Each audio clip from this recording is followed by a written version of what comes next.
Most of us are not told how we're going to die.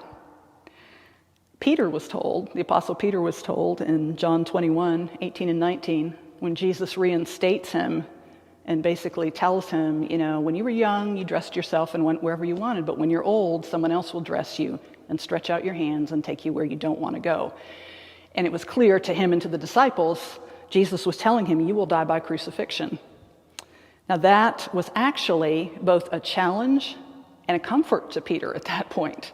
He had betrayed his Lord, left him to crucifixion, and fled. And now Jesus is telling him, I've reinstated you, and you will have another chance.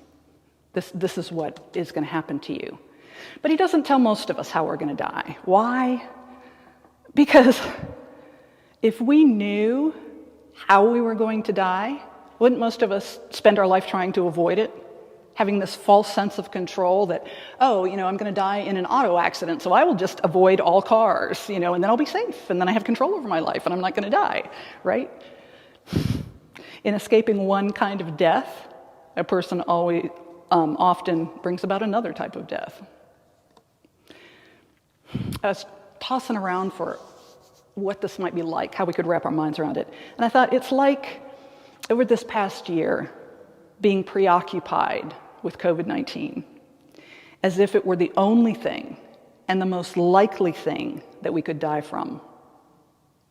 And as a result of preoccupation with the terror of this pandemic, more people have died of other things than were ever at risk of dying of this virus.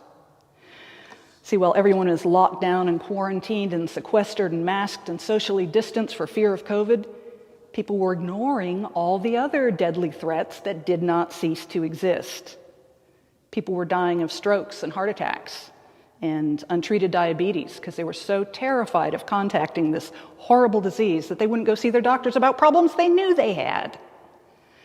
They're skipping cancer screenings, dying of starvation in other countries a lot, not identifying child abuse that's killing children, exacerbating domestic violence, and committing suicide.